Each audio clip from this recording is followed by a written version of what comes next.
and welcome to Tokyo 2020 in 20 minutes right here on at the Leadership Podcast Studio. My name is Olawale Ayene and I'll be your host for today. As you can see, we have a full house where we are going to be discussing all the topics as for now, coming from the Tokyo Olympic Games. And also we'll be looking at the review of Team Nigeria at the ongoing Tokyo Olympic Games. I have Chibuzo make a return to the show. Chibuzo, how are you doing today? Well, it's very good to be here again. I haven't seen the roller coaster experience we've had. It's good that we are back. Of course. To discuss this. Thank you very much. Of course, Fidelis makes a return to the show today. Fidelis, how are you doing? You're smiling. I'm doing well, Wally. It's always good to be on the show. Of course, my striking partner, always regular on the show. Alpha, how are you doing? Top 9. Nice to be here. Why are you laughing? Well, nice to be here. Of course. We head straight to. Oh, okay. Vivian joined us all the way from Sheffield. Vivian, how are you doing today? I'm fine, thank you.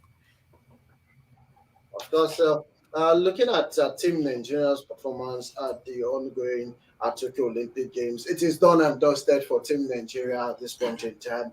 We ended our campaign with one silver and one bronze medal at the Tokyo 20 Olympic Games. So today's edition, we are just going to be doing a review of our Team Nigeria's performance in each of the sports that we actually competed in. We competed in athletics, rowing, canoeing, badminton, wrestling, taekwondo, basketball, table tennis, gymnastics, and swimming. In the 9 sports, we are just able to win 2 medals in 2 sports out of the 9 sports. Generally, let's look at Team Nigeria performance overall, just winning 2 medals, a bronze and a silver from 9 sports. Alpha, let's get your reaction. Well, out of 9 sports, we're able to win medals in just 2. Not a good return if you ask me. But of course, at the same time, we wouldn't really put all of the blame on the athletes alone. A lot of things happen in these Olympics, which, by the time, the athletes fully return, it's something that we get to hear a lot of what really went wrong. But even going into the Olympics, a lot happened. In the course of the Olympics, a lot happened. So we won't really put all of the blame on the athletes. We have athletes suspended. Who knows if among those athletes who were suspended, we had a chance of, clinching some medals in one of them. But as the case was, it wasn't to be. Our own Blessing, who was a medal hopeful, didn't even get to taste action at all, due to have been being disqualified or banned sort of as a result of a high growth hormone substance. So overall, I won't even say it's an average performance, because if we carry this number of athletes and in the number of sports we took part in, we should be able to do more. 2 medals is really not good enough for a country like Nigeria. So we went to the Olympic Games with 60 athletes, 10 were disqualified, and we were able to get 2 medals. Do you think it's a par below performance or top-notch performance from Team Nigeria? Well, I think it's overall a very unimpressive performance. Terrible performance, if you will. Now, there are a number of ways to look at it.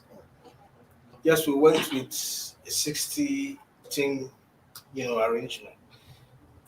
And at the end of the day, we had 10. Young Tough, one of our star athletes, Blessing Okagbari, had the unfortunate experience. But even at that, it's tough to imagine that of the lot we had that actually participated, we can only come up with 2 medals, the bronze and the silver. Could the other athletes that participated have done perhaps?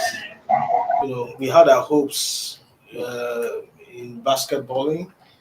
We thought we would be able to get something from there, but unfortunately, it didn't go as planned. So I think on the whole, it's really an abysmal performance. We could have done a whole lot better. It's doubtful, or it's interesting rather, that besides all of the poor arrangements we had, we still had the problems of scandals here and there. Needless scandals, very distracting and demoralizing for the athletes. So I think there will be a serious need to sit back and reflect as a people and as a country, as the largest African uh, nation, black nation.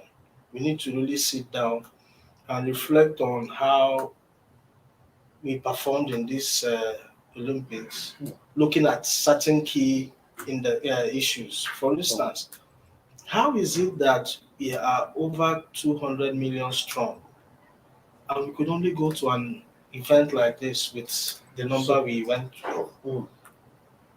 Outside all of the scandals that played out, but I think it's also instructive that we interrogate how we came to that point.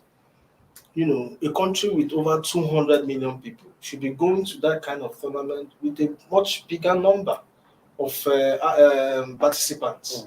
So I think it's something we really need to look at beyond all of the scandals that certainly we look about. I think this is another fundamental issue that has to be interrogated. Is it because they couldn't get enough funding to get more people in?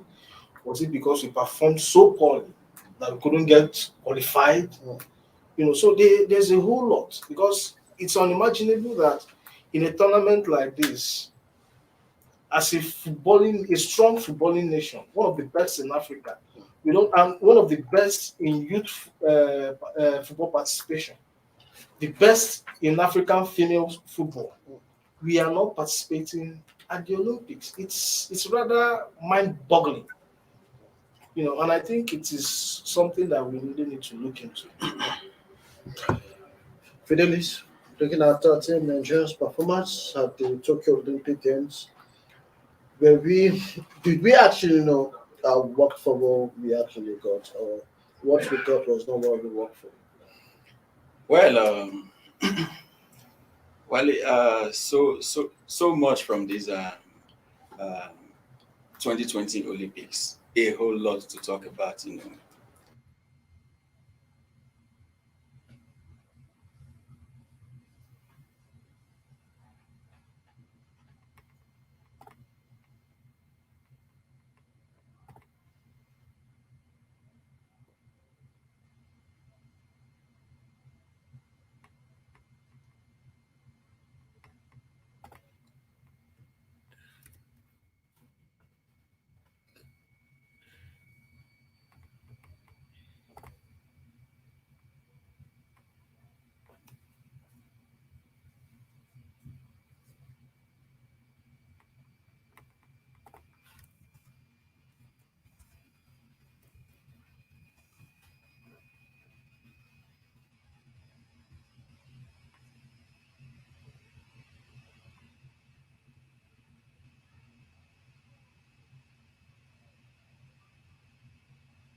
There are lots of things that need to be talked about, and a lot of things that needs to be worked on as a nation, because right from the start of the Olympics, a lot of, do we call it sad news, or some news that weren't really good to hear. Even if there could be something like that, but it shouldn't be that it would happen at the time when the whole world is watching. You know, these are things that we just couldn't hide because the whole world was actually watching. You know, if you follow these things on social media, you see how people are reacting to everything, and it's really not. It doesn't send a good signal, all right, as to other nations. Talking about Nigeria now. So and also you see and talking about the administrative part, you know, whereby we see that athletes are being neglected. But personally, I would say, even though it was quite a poor performance generally, all right, because it wasn't those some Nigerians at the end we actually got to medals, right? But from the start, if you ask some Nigerians, they will tell you personally, I'm not expecting any medal from the competition, right? Because a lot of persons were just talking about performance. Okay, just go there, perform, just and come back. But fortunately for us, we got two medals at the end. But I will not really blame the athletes because if you consider the conditions under which most of these athletes train, you know, you wouldn't really expect much from them. Yeah, we wouldn't really expect much from them because when you look at the competitors, the people they are competing with, you see the equipment they train with, right? When you see them train, you expect something from them. But when you see the conditions under which our athletes train here, it's so bad. It's so bad because at times it's not even about the training. You train on a track that is not so good, and in the end, you are expected to perform on a track that is very clean, very smooth. You know, when you are not used to this track, even though they are actually good track, but in the end, you tend to fumble because you are not used to it, right? So it's really a lot to talk about, right? We hope that the minister can actually, you know, get his team together and sit down and see how they can make sure that our athletes are properly trained, get them the best equipment to train the right. If you are expecting these athletes to go out there and get you medals, then you should on your own play your part, all right? Give them equipment to train. These are people who have taken up these various sports as their career. All right, it's not like you forced them to come in. They took this thing as a career to represent you as a nation. All right, so we should give them we should train them under the best conditions. All right, so that when they get to these international stages, to perform, we can actually beat our chest to say, oh, as a nation, we've tried our best. And when they underperform, at that time we can throw them because as it stands, we don't really have that capacity, you know, to throw them because personally I would say they've tried their best. They've tried their best. It wasn't easy. All right. So that's my take for now.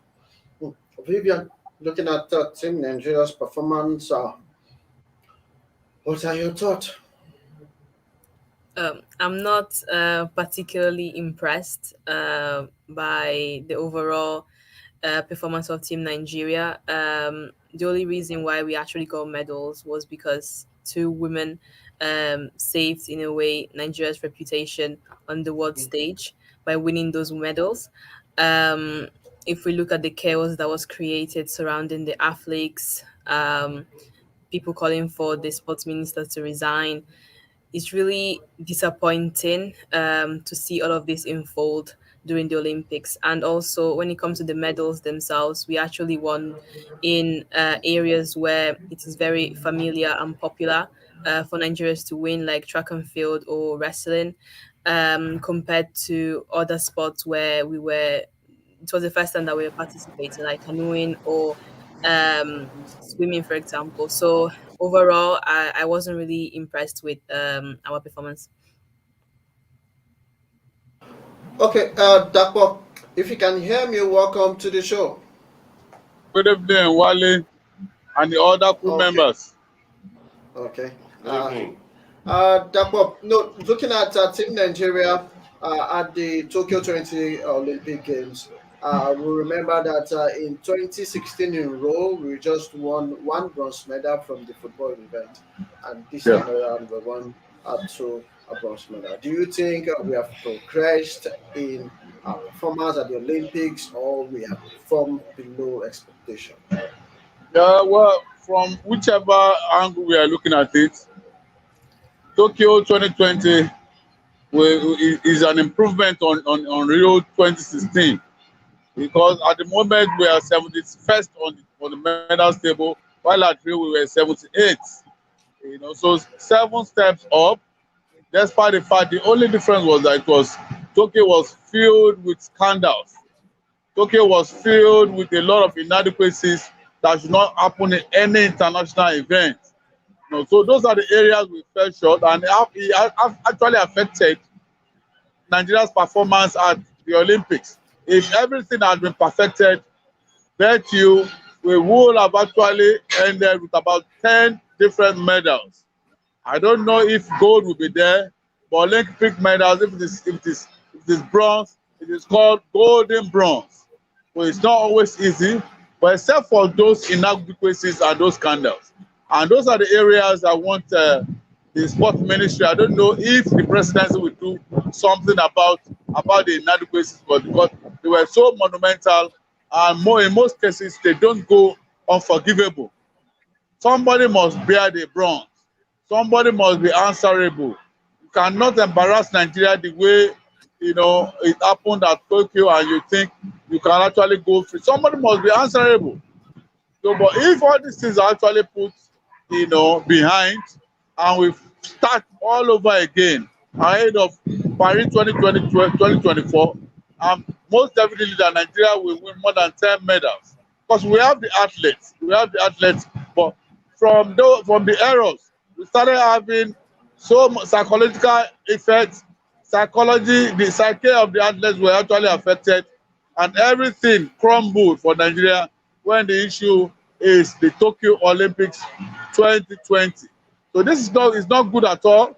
No matter the fact that other athletes came to win silver and bronze later on, it doesn't amount to anything. What is good is good. What is bad is bad. There are no two ways about it. You cannot turn it around.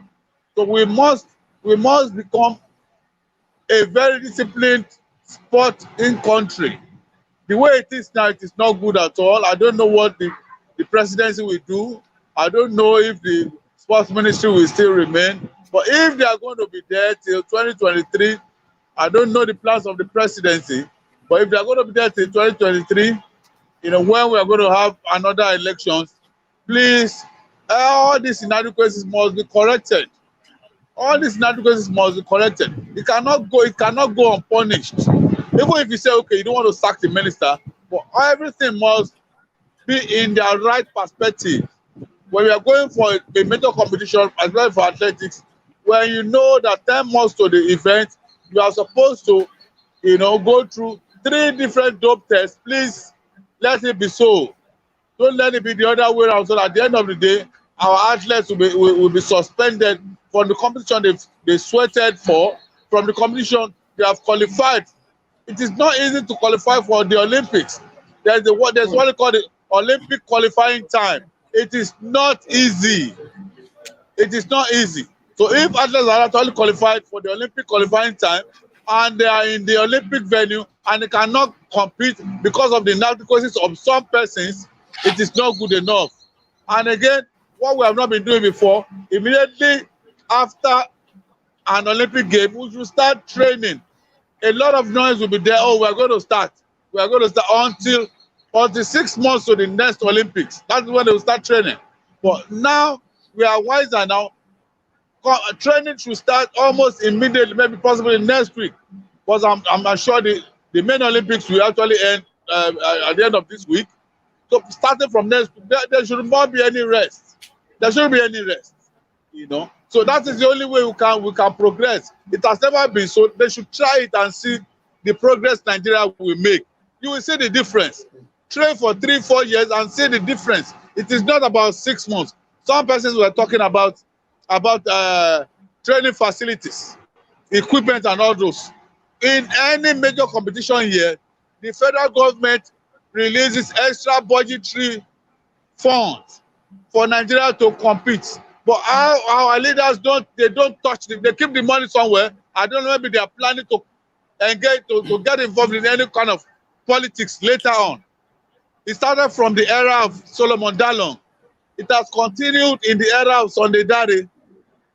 Extra budgetary allocations for you to prepare your athletes in training camps outside Nigeria. it is always paid for. Funds released and paid.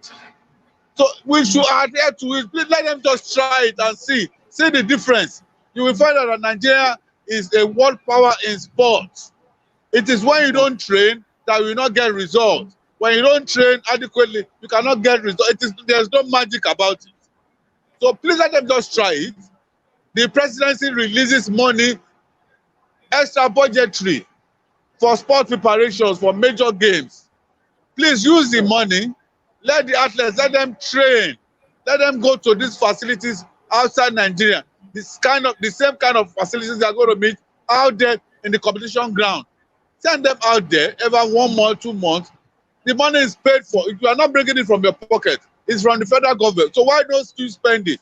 Instead of spending it, you prefer to keep it aside. It is unfair. This is unfair to the fortune of Nigerian sport. Please let the training start. Let these athletes let them be exposed to international competitions. Let them be exposed to international standards facilities. Please, when we do that, you will see that 2024 will be a different ball game in the history of Nigerian sports. Wale.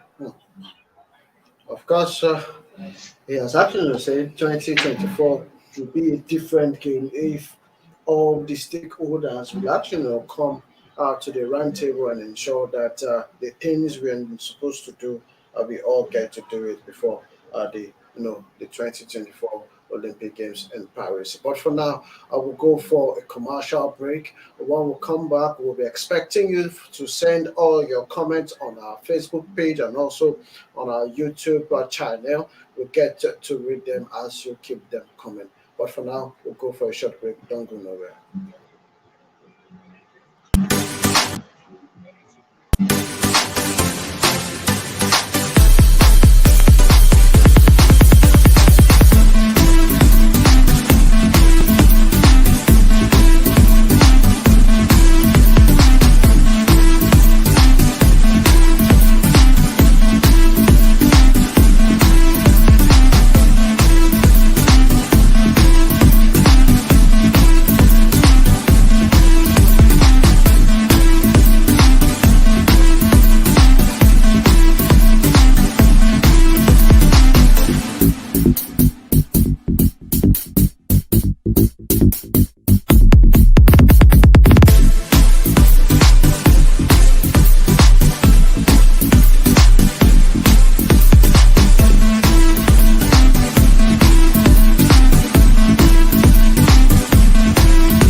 family. This is your girl Funke, sitting all alone here after my match.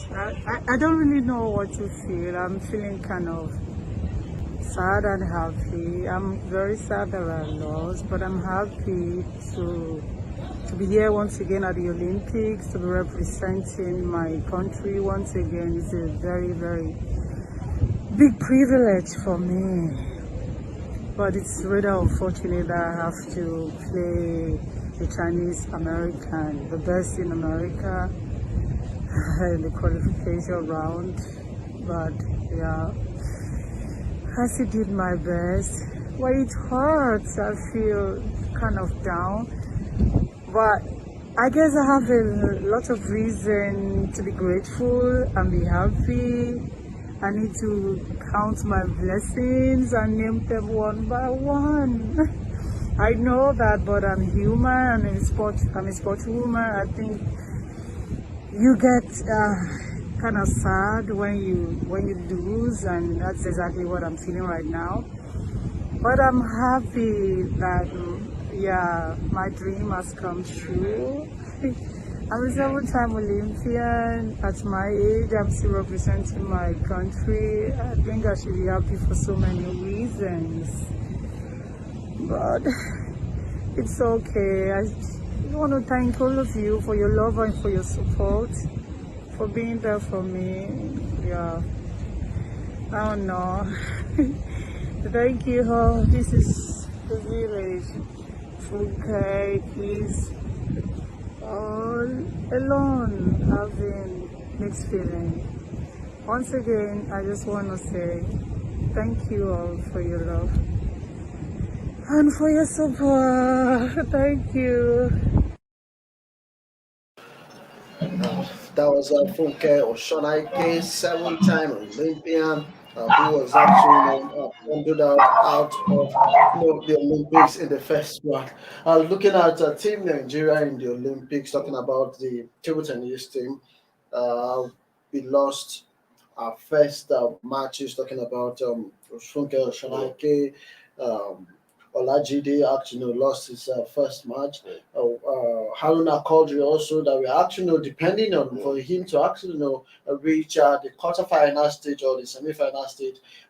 He didn't actually get to do that. Then it's certain of young Edema of young who we didn't actually believe that she was going to win her first match.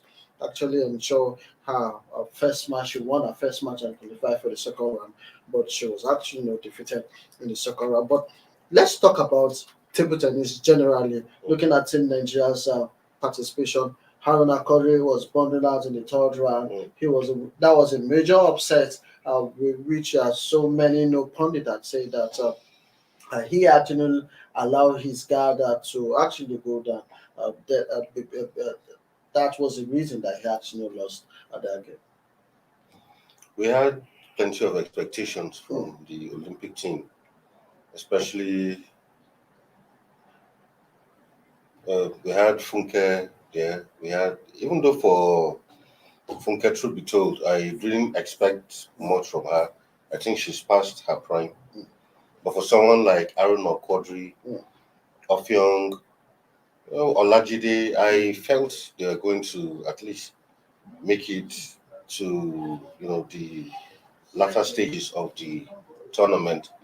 And especially for someone like Aaron Quadri, who is ranked number 1 in Africa, 15th in the world. I mean, I felt there was just no reason why Aaron shouldn't at least end up with at least a bronze medal. But it wasn't to be. In fact, the way the table tennis teams were falling off, it was really, really, amazing. It was mind-boggling because first day Funke played, lost. Next day, Olajide played, lost. Aruna played. We're all looking forward to it. I remember on this show we previewed, looked forward to that match, played, and then only to come back here and to talk about the shocking exit.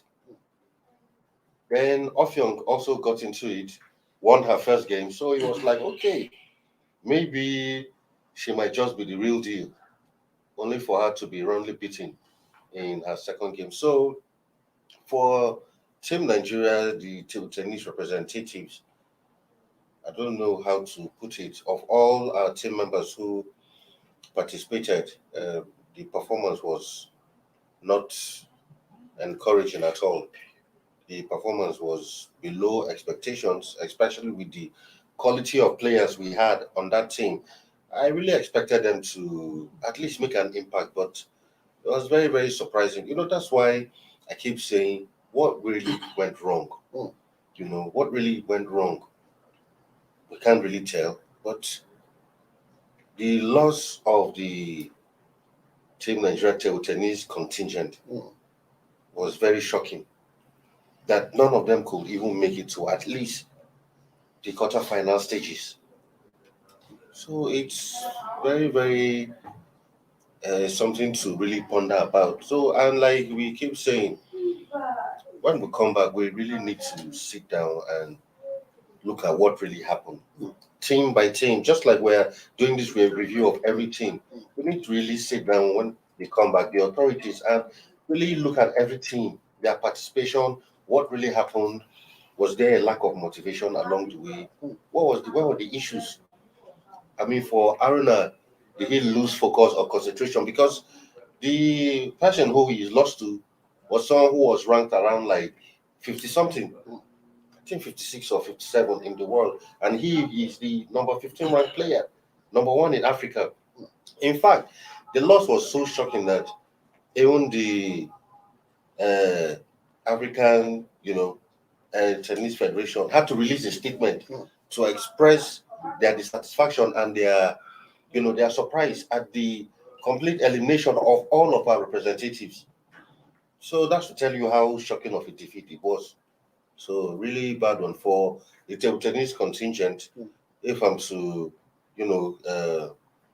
rate them, give them scoring over 10, honestly, it will be 0/10. 0/10. Yes, absolutely, 0/10. Okay. So, looking at Funke Oshonaike, I can actually permit that she's over 40 something at this point in time. She's very old. That's why she was defeated, no doubt about it. She was defeated by a young blood. Looking at Haruna Kodri, after the game, he actually came out and said he was not playing alongside with his coach. So there was nobody to actually not tell him at a particular time, this is what you should do. You have to defend, you have to attack. So could that be the reason why we didn't get to make it to the quarter final stage in all our events? Well, as for Funke, well, I don't really want to totally agree that it was a function of age, and that was why she didn't do better than she was expected to have done. Of course, with age comes experience. You know, you don't. There was this. I don't know if any of us saw that very interesting video of one of the two Chinese playing ping pong. It went viral on WhatsApp. The elderly man was just, stroking the thing. So the other one was a lot of running. these, while the other man was, all he had to do was know where to position himself and how to dictate the pace of the game. So it comes with experience. One would expect that, she'll bring the experience to bear.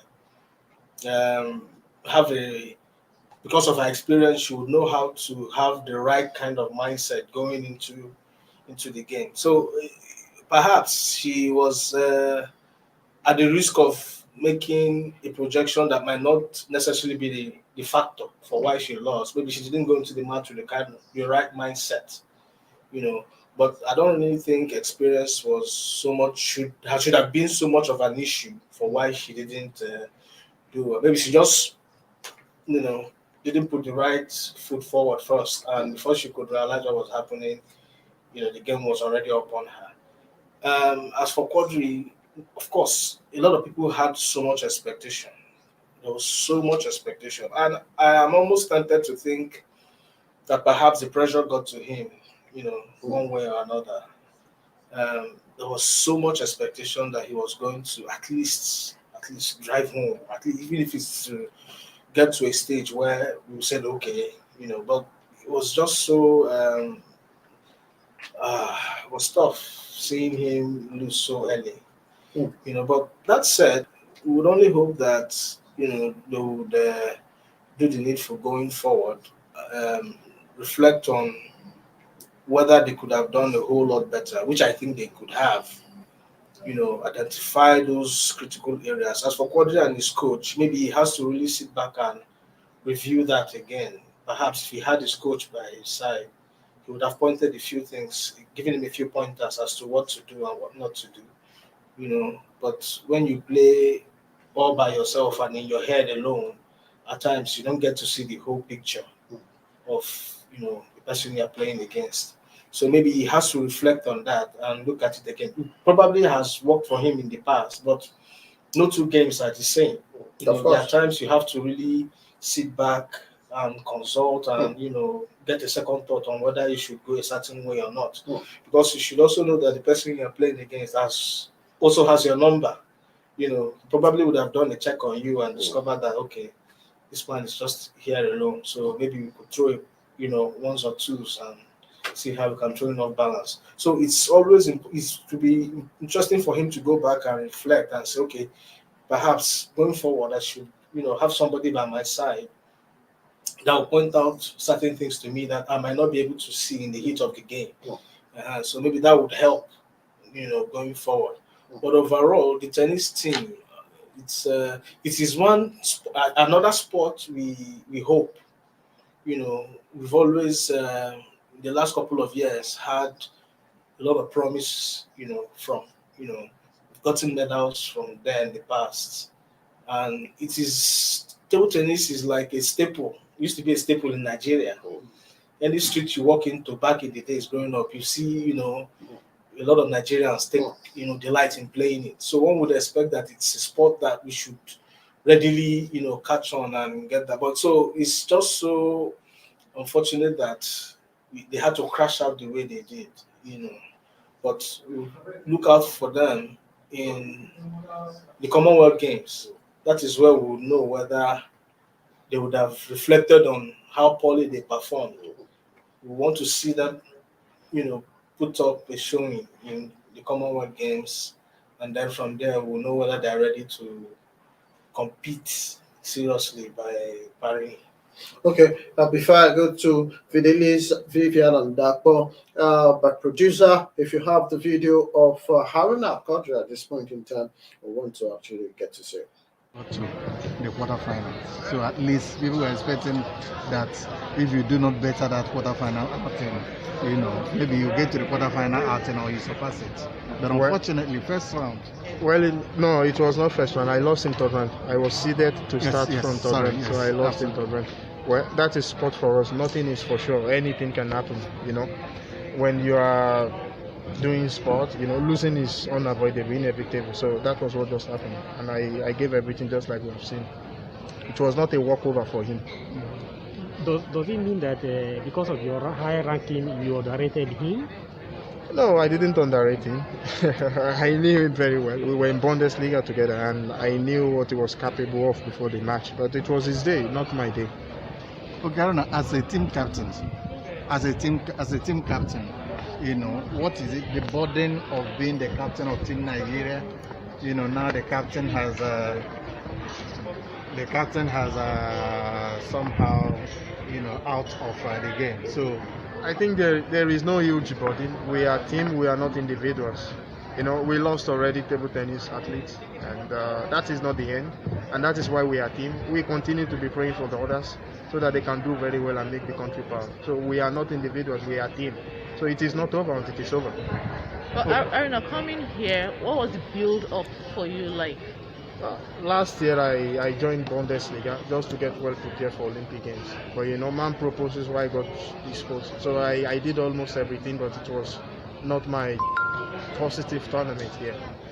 And then Aruna, I know you've been vocal about the needs of Nigerian athletes, and I just want to ask you again, looking at Team Nigeria's performance here thus far, what do you think is lacking? What can be done better for our athletes? For me, I think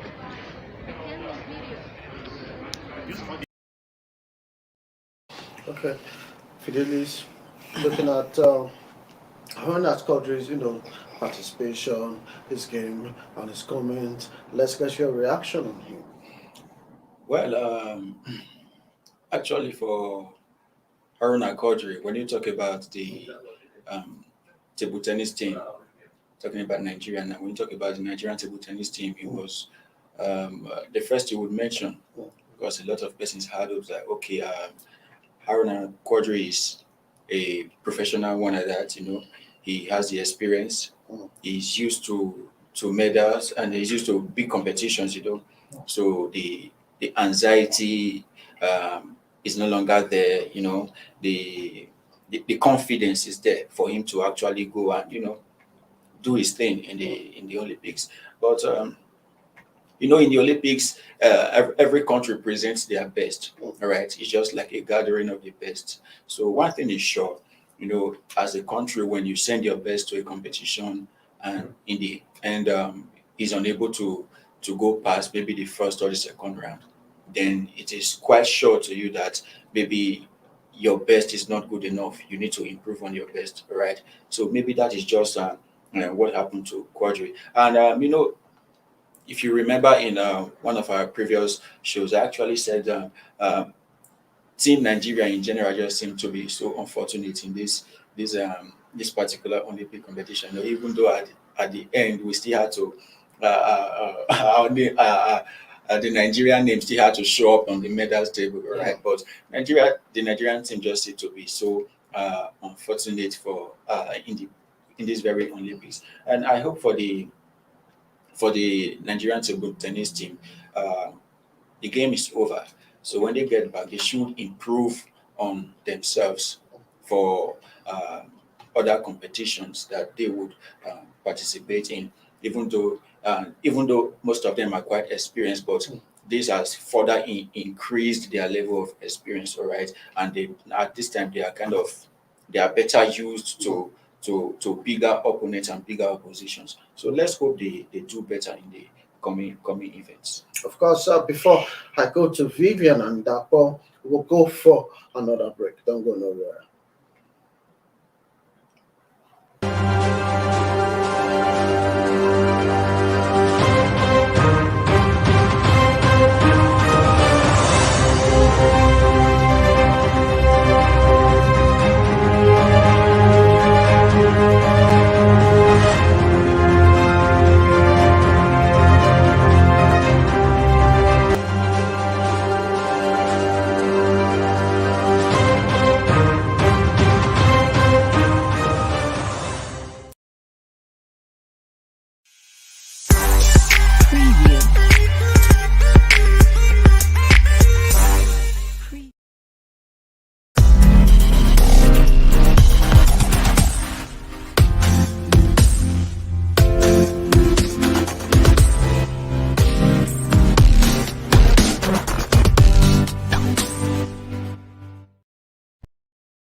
Welcome from that short break is still Tokyo 2020 in 120 minutes right here on the Leadership Podcast Studio. Vivian, let's get your reaction on Team Table Tennis to the Olympic Games and what Haruna Quadri have to say about his performance.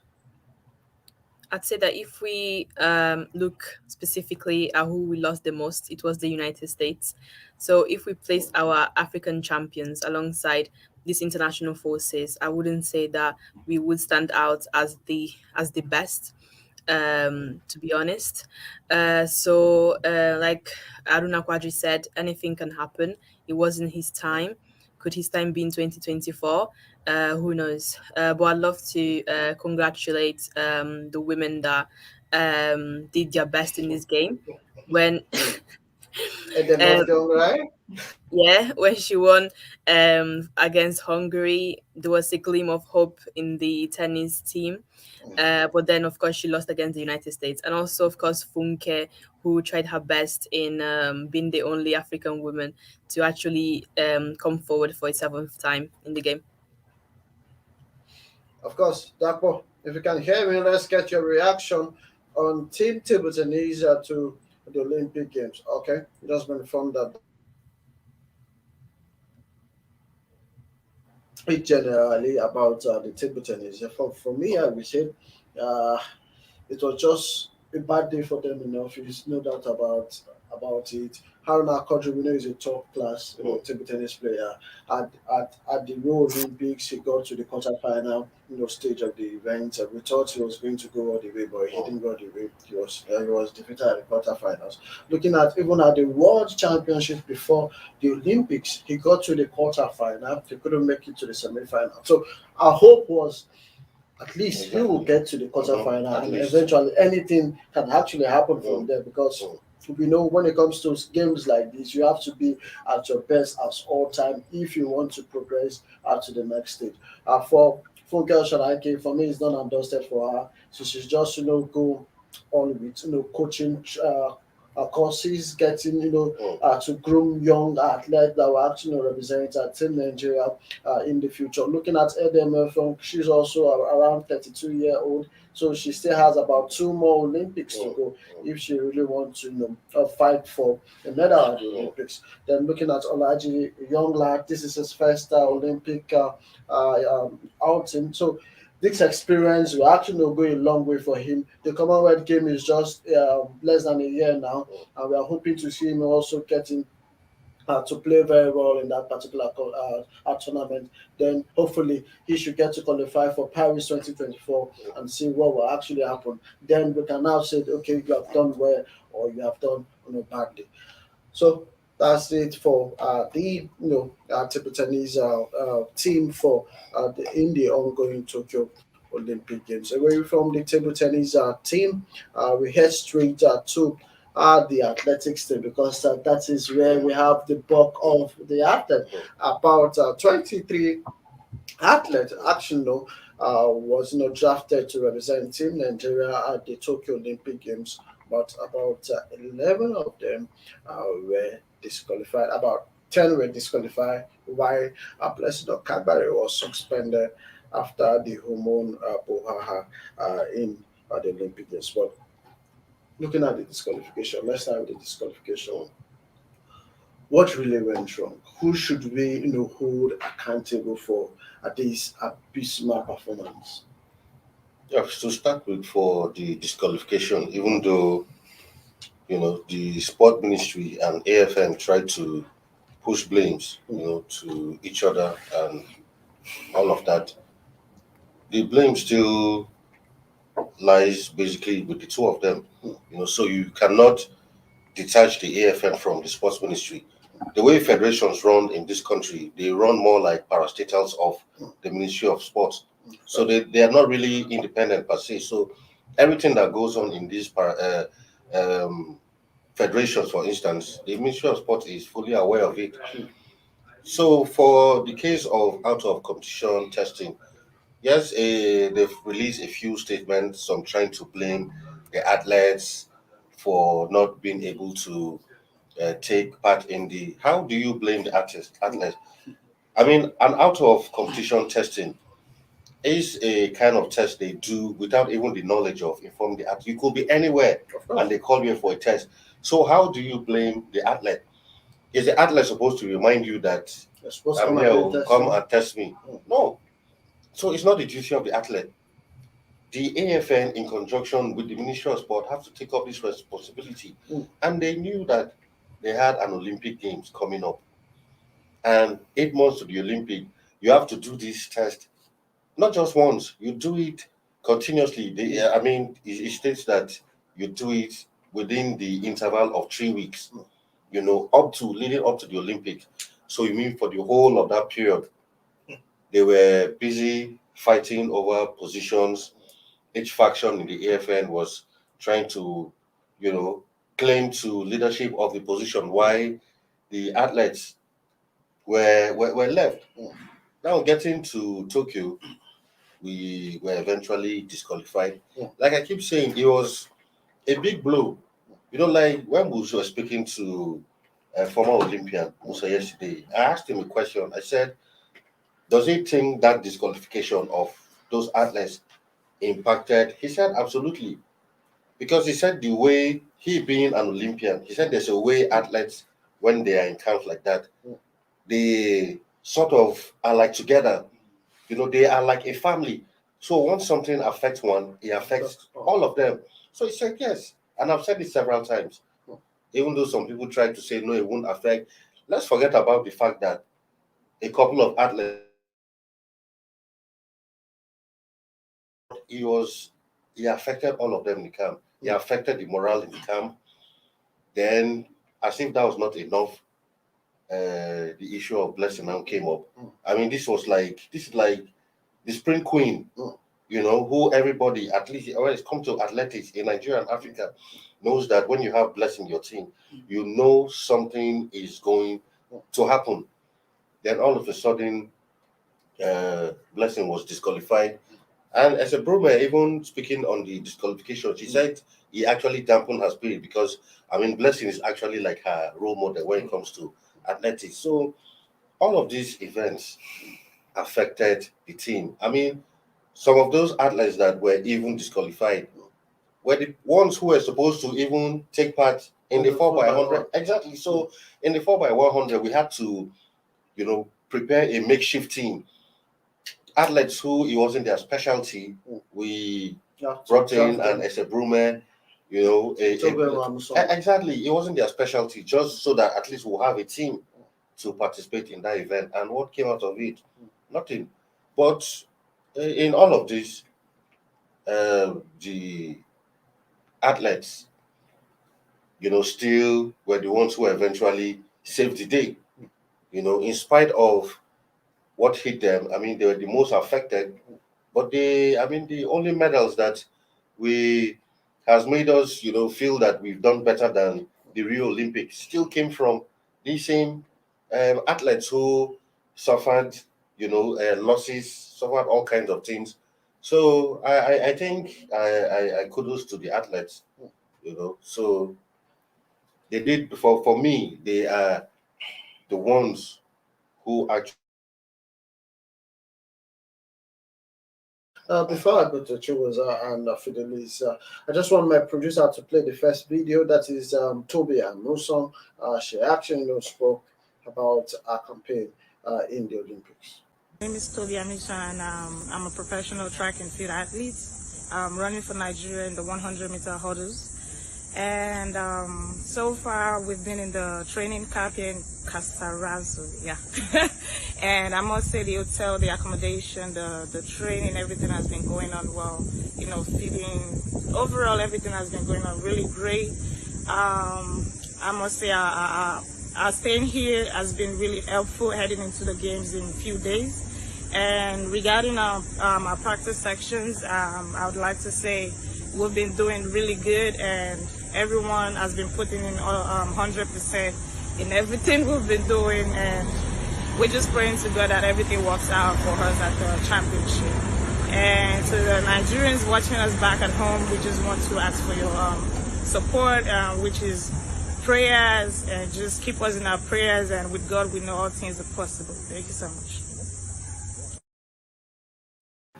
You can actually say she said that they were actually putting everything in place, working, the athletes are doing all their best. What they actually need was just the support of Nigerians back home and their prayers. They actually did their best in the training, but at the start of the competition, it was a different ball game. Fidelis, could the whole key, would it be because of us not even getting to perform well at in the athletics event? Well, Wale, you see, just like Afa rightly said, the Nigerian athletes, they I would call them victims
right?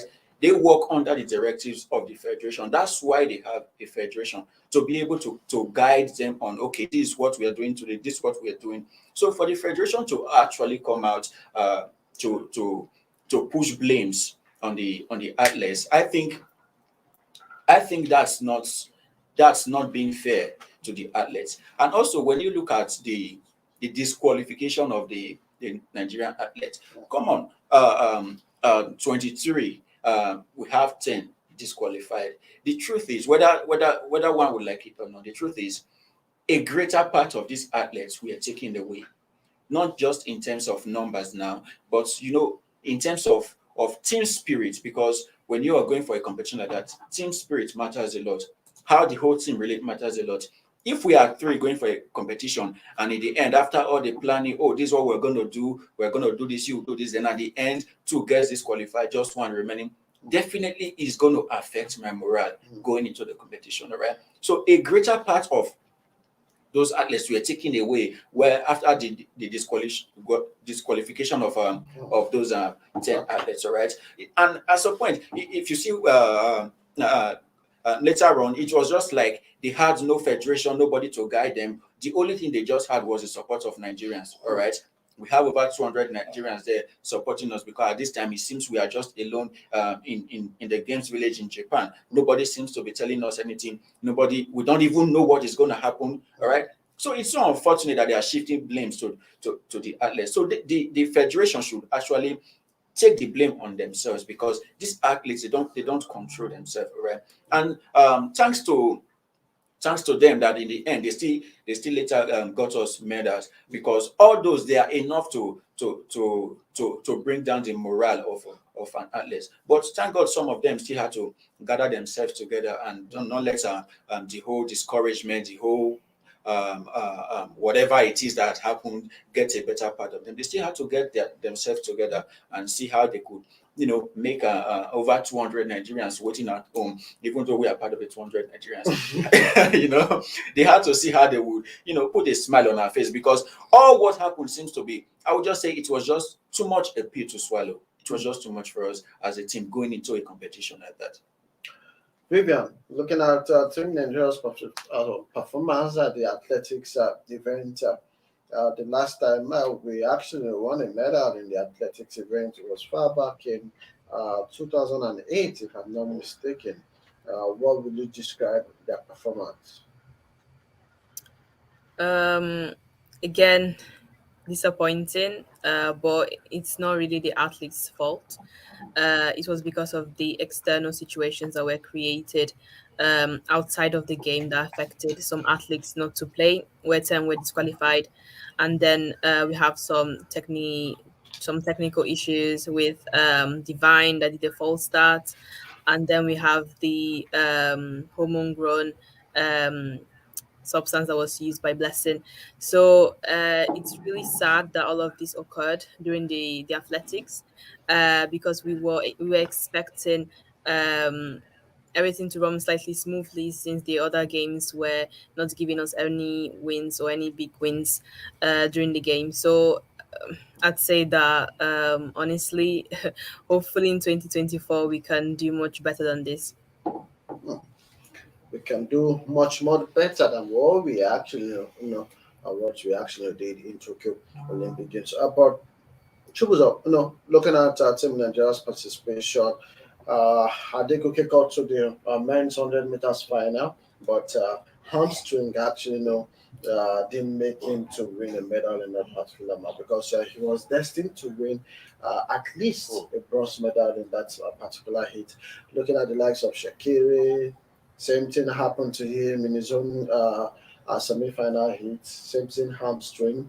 Looking at four mixed relay team. They were leading at some point, and at the end of the day, they didn't finish strongly. I'm looking at all these scenarios that I've painted. Then the last Issa Brumi actually brought smile to the face of Nigerians, having getting to win that bronze medal.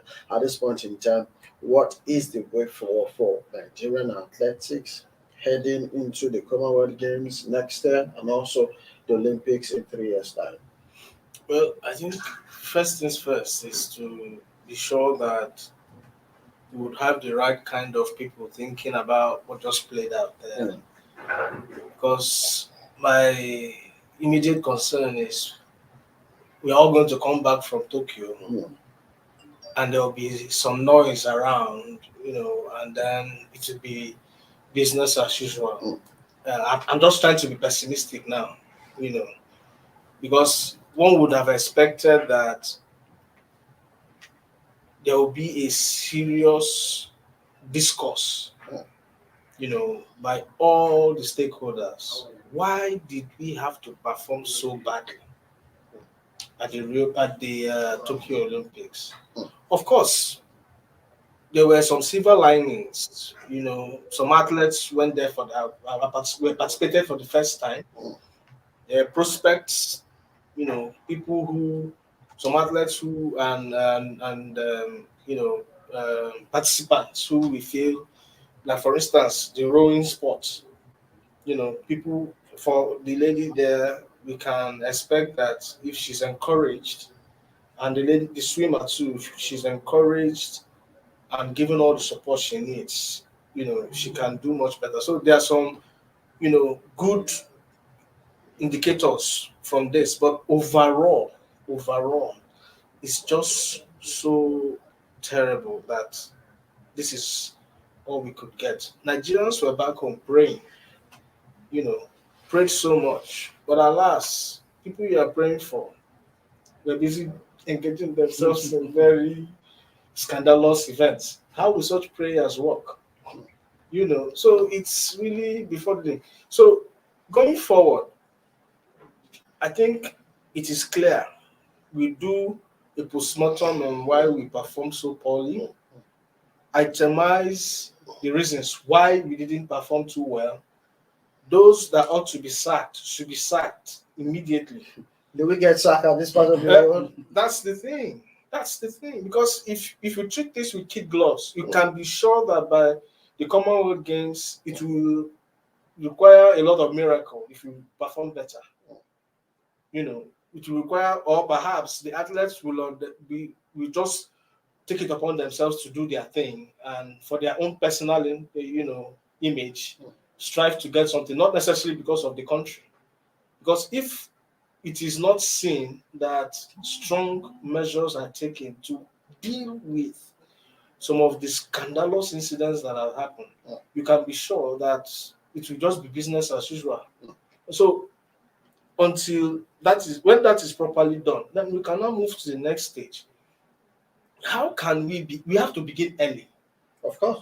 The athletes have to begin early. Then engage them, keep them going, get them the best kind of trainers, the right kind of psychologists to get them fully equipped for this, and ensure that all of this fun. In fact, there's this talk about bringing back the sports commission. Perhaps this is the time we should revisit that, so that we know that they are focused on helping athletes achieve results, not lump them into the Ministry of Sports that tends to be more involved in politics, in the politics of sports, than in the actual, business and practice of sports. So I think these are some of the things that should be looked at. Most of the problems we had in Tokyo were not necessarily athlete driven. They were more of, ministry driven. If you ask, administrators, administrative, lapses. And now I hope for the government is obvious now that when they don't put their house in order, they will get disembarrassed even outside the shores of Nigeria. So I think if they fix these things, do these things, and get more fair to ensuring that what they need to do is done by 2020, by the Commonwealth, we should be posting good results, and by the 2024, Paris competition, nothing should stop us from at least being the best in Africa at the Olympics. Because as it is now, I'm not sure we are even the best in Tokyo, in Africa. It's that bad. It's that bad. Just to add to what Chibuzo said concerning the sports commission. If you check in the past when we had that commission, I wonder whose idea was it to scrap it. Exactly. Because like you said rightly, the ministry is always involved in politics. The ministry is manned by politicians and civil servants who really don't know the nitty-gritty of sports. And don't forget that the ministry is not just for sports. It's called the Ministry of Youth and Sports.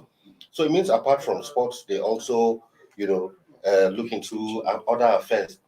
But a sports commission, I remember in the past when we had a sports commission, it was manned by I can't remember his name now, the former DG. He was an ex-athlete himself. A lot of the directors on the board were ex-athletes. So they understood how to handle these athletes. They understood where it pinches most. So, but all of a sudden, the commission was scrapped completely. And we are now saddled with just the Ministry of Sports, whose job is to engage in politicking and all of that. So I really think the Sports Commission needs to come back for us to really make a headway. Of course, your thoughts before Wale, just to quickly add, like Chibuzo rightly said, those who need to be sacked should be sacked immediately. but as it stands, it seems the administrators, like you said, they are administrative driven. Let's call them administrators now. It seems the administrators are satisfied with the 2 medals we have, because instead of showing remorse at this time, it seems it's all jubilation for them. All right, because they seem satisfied with the 2 medals we have. It's so sad that at this time, after all that has happened, no one seems to be apologizing at this time, not even talking about sacking now. They're still doing the blaming game. Yes, it's still blaming game. Is either you are blaming or you are defending yourself. That is what is still happening at this time. So no one has really come out to say, okay, something wrong happened or something bad happened. It's like they didn't see anything wrong with all that played out. They are just satisfied with and the 2 medals. All right. So at times you just wonder, the 2 medals that we have, is it a curse in disguise? All right, seriously, because it's supposed to be a blessing, but now you look at it like a curse in disguise, because it seems in 2016 it was just one bronze medal, and now we have a silver and a bronze. Yes, because now it's going to be the battle of in my administration we Nigeria got 2 medals. Instead of bringing out, okay, this is what happened, now it's going to be the medals that they will be presenting forward. So really, Nigerians really need to press these issues and make sure that something is done, because the truth is, as it stands, if 2023 comes tomorrow, all right, we may even perform worse than what happened in this very Olympics. If we still go with this same team and the same people that we have now, because there seems to be no remorse, it seems that nothing wrong happened, nothing bad happened after all what these athletes have gone through. So it's so bad, really. Of course, it's so bad at this point in time that our athletes are actually subjected to the kind of treatment that they were subject to at the Tokyo Olympic Games. We'll go for another break, and when we come back, there's still a whole lot to talk about. Please don't go nowhere.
Hello, welcome from that break. It's still Tokyo 2020 right here on the Leadership Podcast today. We are actually talking about what our athletes were actually subjected to at the Tokyo Olympic Games, looking at even the kit that was actually meant for the athletes was not actually given to them. Talking about the Puma, the Puma kit, and at the end of the day, the Puma themselves has to,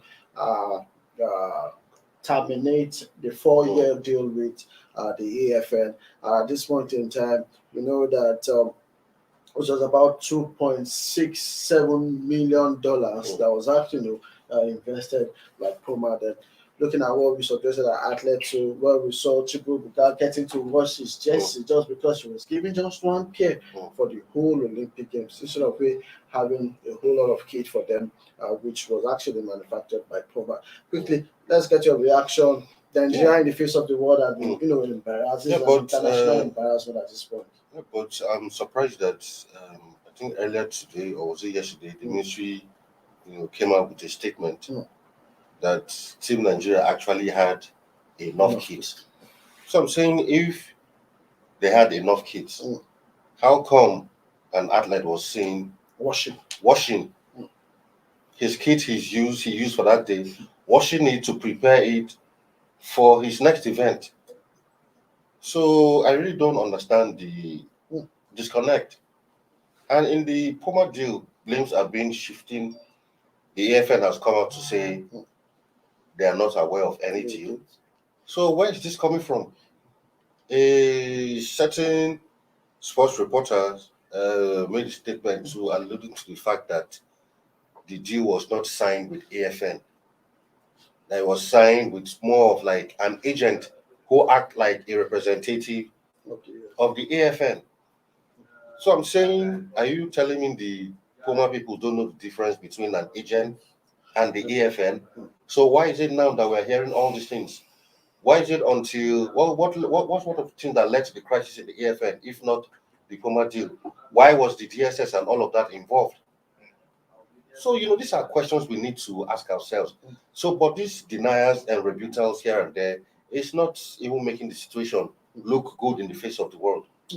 The point is, they're saying that they're not aware about the Puma deal, but we actually saw this same Puma deal was used during the World Championship in Doha 2019. Exactly. So it means that the ministry actually allowed Nigerian athletes to use a Puma kit that they didn't know anything about. So it means they are not being truthful at this point in time. Exactly. Them saying they don't know anything about the Puma deal. At this point in time, we should not be playing politics. We must not be flexing our ego on the kits that an athlete was supposed to use during the competition. We have denied them a whole lot. It's a Brummel who actually won the bronze medal.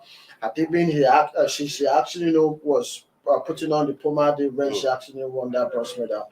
Should have been given about $3,000 because that was an incentive from Puma. Because if you win, a gold medal, you'll be given $15,000. If you win a silver medal, you'll be given $5,000. Then if you actually get to win a bronze medal, it will be $3,000. But at this point in time, Asa Brummel will not get that particular $3,000 because she didn't actually get it done in Puma jersey when she was actually competing. So it shows that it's still all boiled down to the athlete that they want to actually get in the bunch in all these crises, all this drama, but we're actually facing in the EFN and the sports ministry.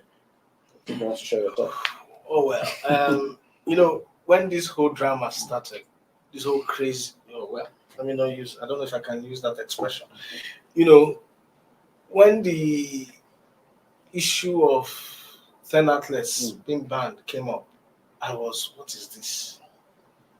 And then the Puma thing came.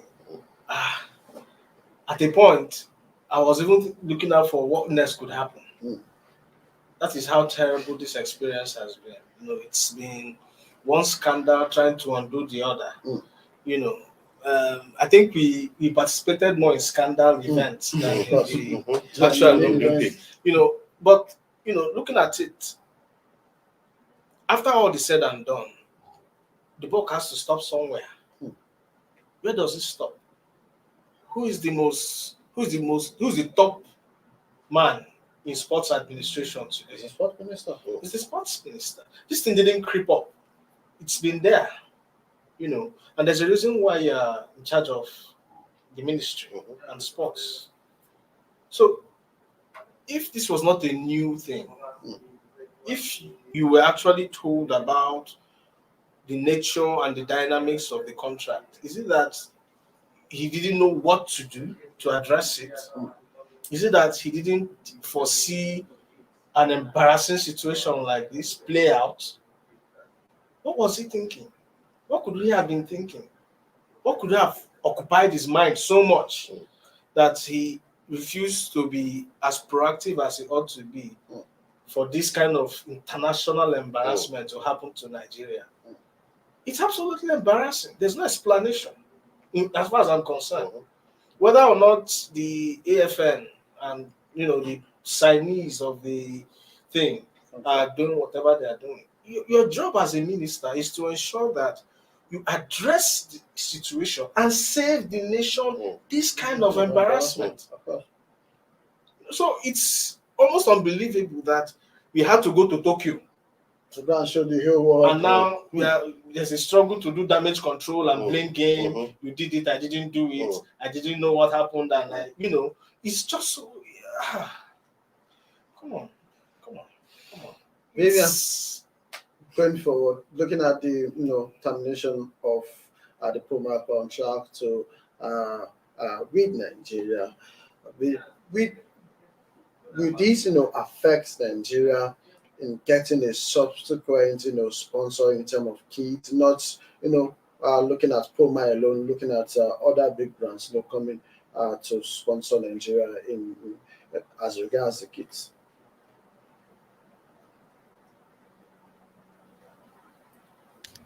I think it will, because it is an embarrassment. At the end of the day, Puma does not need Nigeria. Nigeria needs Puma. So I'd say that it would be really, it's not really a good, Nigeria is not being portrayed in a good way. If we play this politics of game, and if we do whatever it takes to prevent the athletes from even winning more money, where Izebrime could have won $3,000 more. So again, we need to shift our focus to the athletes and just make sure that this does not repeat in 2024 or even the Commonwealth. But it is going to affect our sponsors in the future. Fidelis, let's get your reaction. Well, the truth is, at this point, I'm even wondering if I'm aware that I'm in Nigeria. Yes. Because nobody seems to be aware of anything. It seems things are just happening on their own. Nobody is aware. Or is it that the people who are supposed to be aware are avoiding questions? All right, they don't want to answer questions because it's so sad. Like, Puma is not one roadside kits producer that you say they are in a contract with somebody they don't know. Obviously, Nigeria is not the first nation they are signing a contract with. All right, they are known to be world kit producers. They produce kits for major countries in the world. So even now, when you see a Puma kit, just the logo, this is Puma. All right. So are they trying to tell us that since after this agreement was entered, they've not been in any talk or in any engagement with Puma all this while? It's really, I don't I don't just know what to say, because these are the kind of things that you just try to ask yourself questions and provide answers. It seems like your whole brain is shutting down. Yes, because you just can't process it. You just can't process it. But maybe from this, it's obvious that the drama will still continue. All right, because at the end, just like we've always seen, one side will always come out to defend, while the other side will always come out to explain. Okay, let's hope as time goes on, let's see how the drama will go, because in the end, we'll finally get an answer to all this. Of course, let's see how it goes at the end of the day. We ensure that everything, get to work on fine for Team Nigeria going forward. But let's go straight to gymnastics. We saw a certain Ike Uche he represented Nigeria for the first time in the gymnastic event. He actually tried. At the end of the day, he was ranked 36 in one of his, in his event, and we hope to see more of him in the future. But do you think we have a bright future when it comes to gymnastics? Absolutely. He put in his best. Like I said yesterday, this is his very first Olympics to, represent Nigeria. He still has age on his side, so I think he's an athlete for the future. Like I said, I hope to see more of him, especially, when if he gets to participate in the Commonwealth Games, then other competitions before, the next Olympics. I believe he'll do well.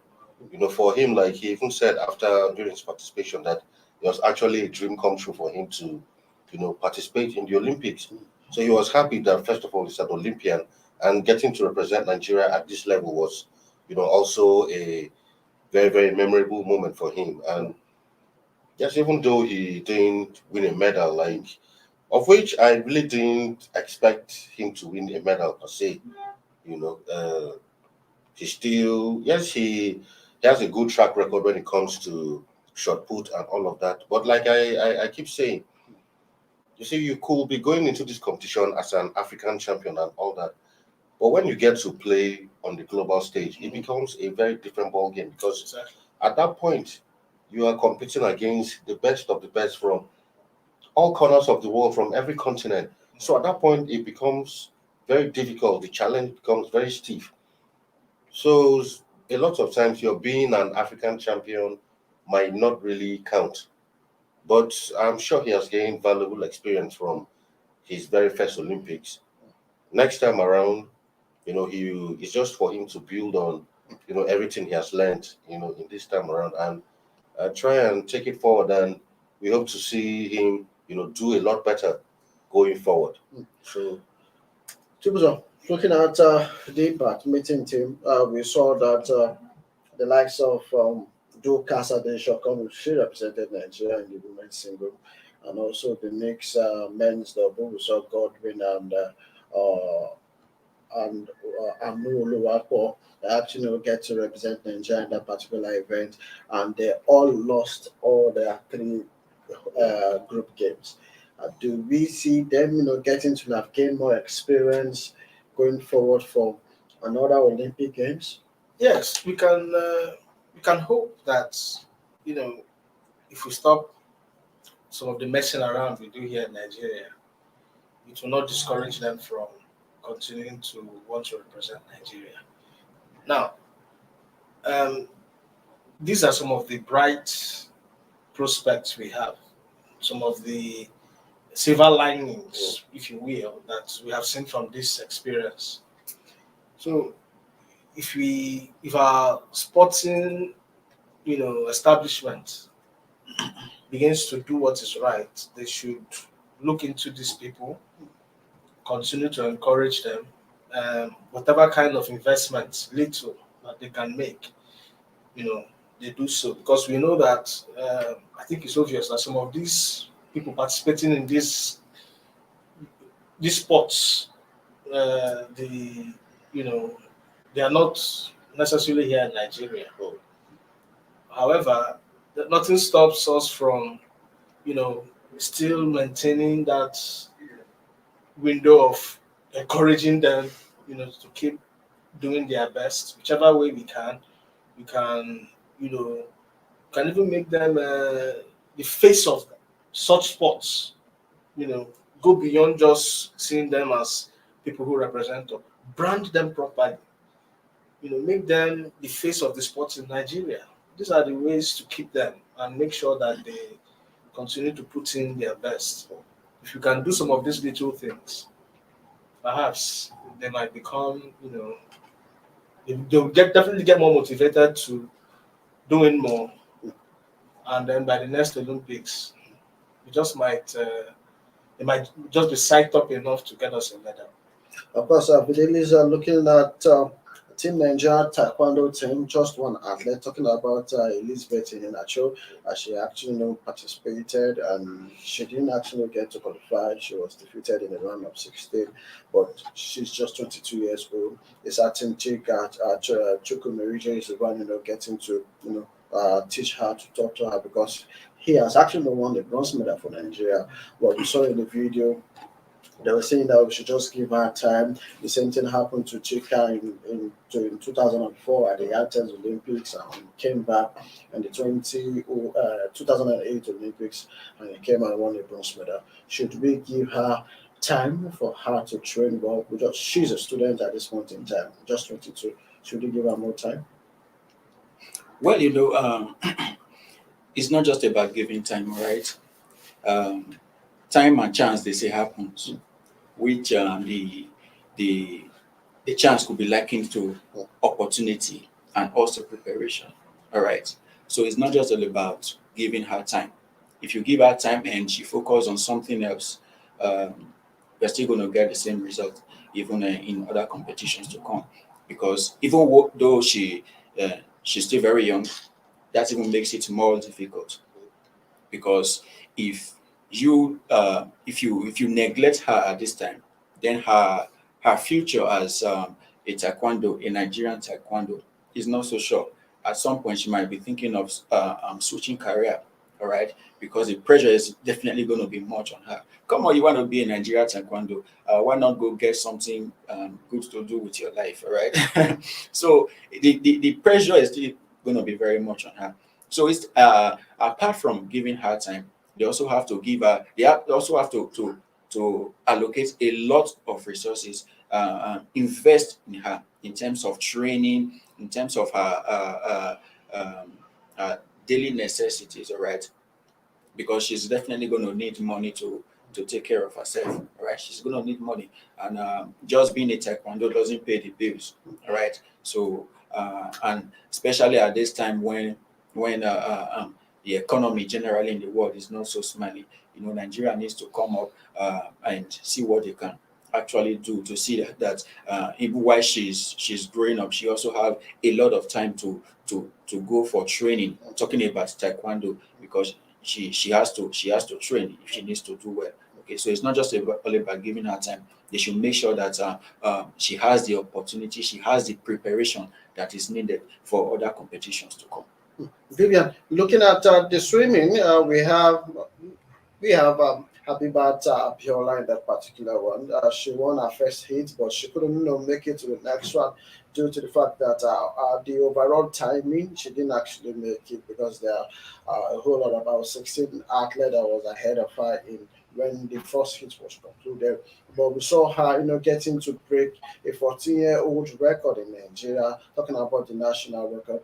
Do you think Nigeria can still bank on the services of Biola Abibat ahead of the next Olympic Games?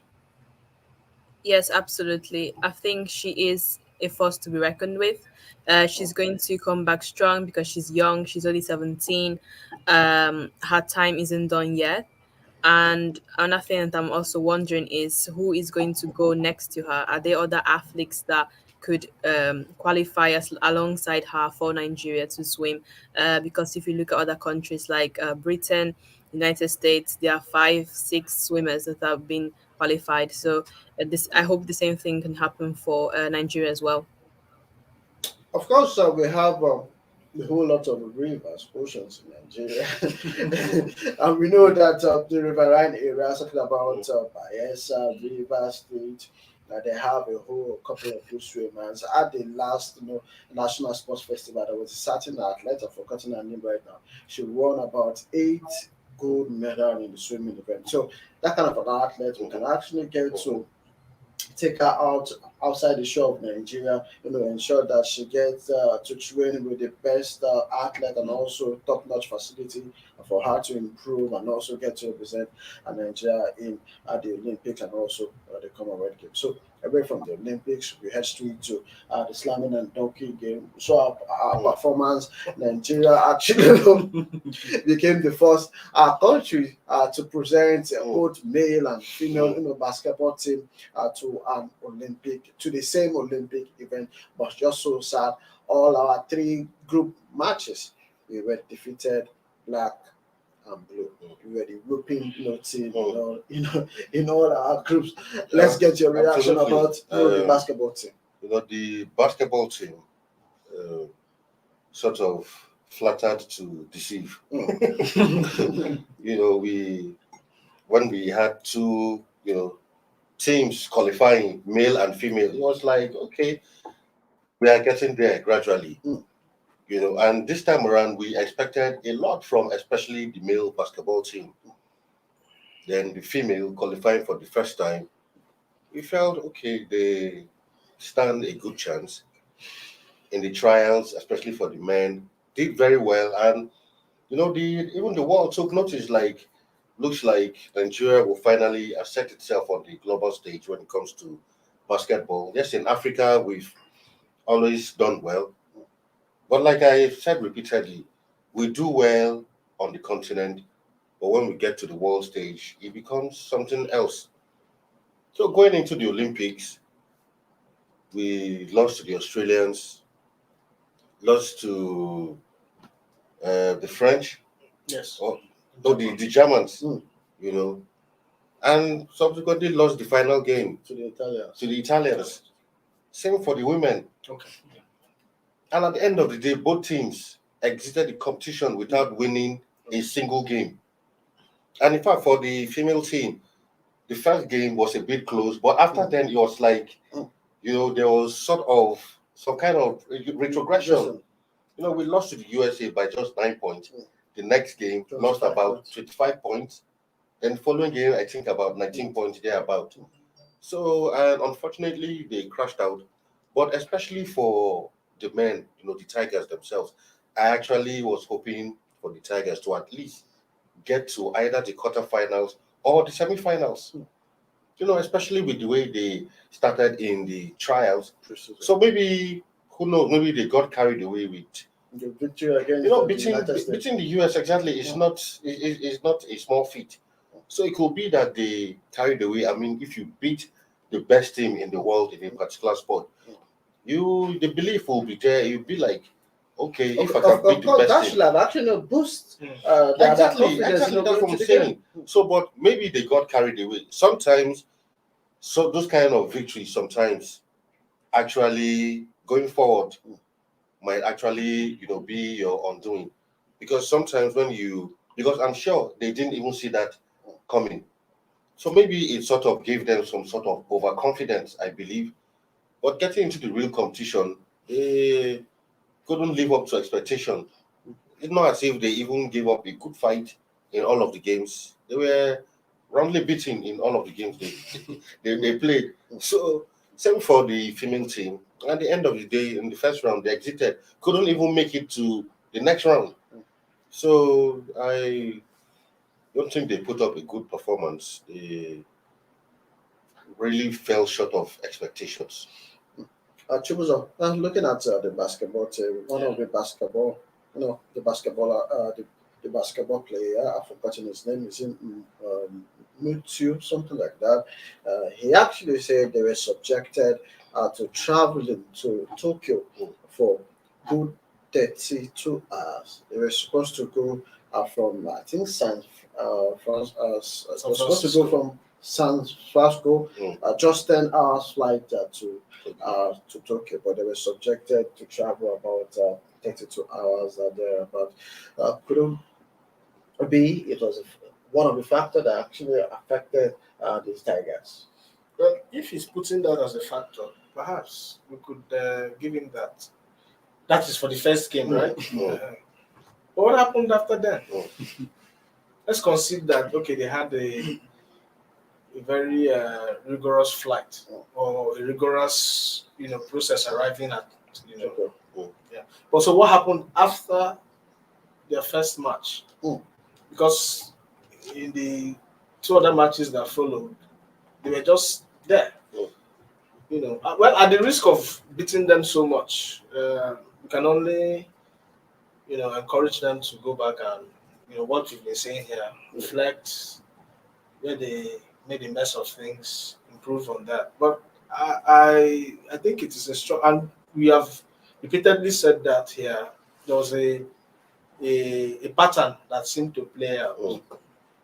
It's either they start strongly, get into the middle of the game, and then they finish badly. And it applied to both things. Apart from the game against Japan, where the Tigers made a strong showing towards the end of the game, but it was because the Japanese took their feet off the pedal because they had already won the game. So, but you could see the pattern play out, and I think it's something the coaching crew needs to reflect on and really think about. A few technical things here and there, the mentality to the game. If they could get those things right, well, they could come back and make a strong show. But it will be interesting to see if we will still have this set of people, within the time frame they have to contest in another major tournament. But if they can do that, if they can keep them, have them play more together, bond very well, it might help. But I think another thing that really got to them was perhaps when they won against the United States, they were seen as underdogs. So it was easy or relatively easier for the US to, take or it could be that the US was just trying to play safe going into the Olympics. But when you go into the Olympics proper, having performed so well against the US, you should be sure that you are no longer seen as an underdog. They will come at you with everything they have. Every other team will take notice. Like if we know we could be, but if we allow these guys, they're going to come at us and they're going to come at us hard. So perhaps they didn't prep their mind so much as to how they should engage after the US defeat. But all said and done, if they keep them together, play more games, expand more, gain more experience, improve on their throws, they just might, give a better showing in the next tournament. Going forward, Vivian, what should happen to our basketball team? There should be way more preparation. They may have underestimated how much the game would be tough. There was so much hype surrounding how good they would perform during the Olympics that they lost their way in the matches, losing all 3 matches, both for the men and the women, which was very, very disappointing. It was one of the teams that I thought that they could at least go through the stages. So I'd say for the basketball team, they should just prepare. At the end of the day, they will always compete against the United States or Japan or Australia. So all they can do is really just train more than they've previously performed. Of course, they should actually not train more than what they have performed. That is actually not coming from Vivian at this point in time. We know the team is a very young team. Most of those athletes, this is the first Olympic Games that we'll be participating in. We ensure that they get the experience that they have gotten from the Olympics. They can use that one to build up to the next Olympics. We know that in the African scene, Nigeria is the number 1 country in Africa, both the male and the female team that are doing impressively well. The Tigers, have defended the Afro basketball title back-to-back twice at this point in time. But we should just keep our finger crossed on the basketball team. We actually get to support them anytime they get to represent the country. But I will go for our last break. When we come back, there's still at wrestling to talk about before we go to other countries, our performance at the Tokyo Olympic Games. Don't go nowhere.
So welcome back from that short break. Is still Tokyo 2020 in 120 minutes right here on the Leadership Podcast Studio. Looking at the wrestling team, about a five-man team, but they were the one that actually gave Nigeria that golden silver medal, which actually came from Blessing of Burududu. Looking at Team Nigeria's participation, we are actually, all hope was on one wrestler, talking about Odunwayo Adekuruye, but just so sad, the painful actually edge are out from winning a gold medal in that particular one. Then our own last representative, talking about Idris, she was defeated in the earlier hours of today. She was defeated at 10-0 in that particular fight. But just give us like a brief, about the wrestling team. Generally speaking, for the wrestling team, I would say I had high expectations, for the wrestling team because of the quality of athletes that we had in the wrestling team. And truthfully speaking, I would say I'm not disappointed. The highest medal we got from the Olympics came from wrestling, from Blessing. Yes, even though we felt we had a chance of at least getting like two other medals, but it wasn't to be. But we still got a silver medal. Wonderful performance from her. We had hoped that Dekroe was going to, she was on her way, coasting to victory already until, exactly. So I feel the wrestling team didn't perform badly. At the end of the day, we were able to give us a medal from that. So kudos to them. For me, I think they didn't disappoint me at all. Kudos to them. You want to add anything? Just a little. Well, like Vivian has pointed out a couple of times, it took the women to rescue us. So it's a good one. We can only hope that they would improve on the ability to get more medals. They tried. Indeed, they tried. I felt really. I could feel the emotion that the other, what's her name now? Succumbed to. Yes. In fact, it was. I got a bit emotional when I saw how she struggled to come out of that, but it just wasn't her day. But going forward, we hope lessons have been learned. Of course, we hope lessons have been learned. Away from Team Nigeria, we head straight to the football event where Canada actually defeated Sweden in the women's final to win the gold medal. The match after regulation time ended 1-0, while during the penalty, Canada defeated Sweden in a dramatic penalties 3-2. As it is now, Canada are the champions of at the Olympic Games. They have won their first ever medal in the football event. Will this be a joy for this North American country? Absolutely. My predictions actually came right. When we previewed that game yesterday, I've had a feeling that the Canadians were, because if they could beat the Americans in the semi-final, I just had this feeling that if they were able to, overcome the Americans at that stage, a stage as crucial as the semi-final, I just had the feeling that they were going to emerge as winners. And, they eventually won their very first goal against a very tough, Swedish team. So congratulations to them. I hope this will, spur them to bigger things. They have a very good, female football culture also, same as United States, have a very good female football league. So I didn't expect them to, to fall short. So congratulations to them for, achieving this feat. Vivian, let's get your reaction on the match between Sweden and Canada. I too was expecting Canada to win, especially after they won against the champions, which is the United States.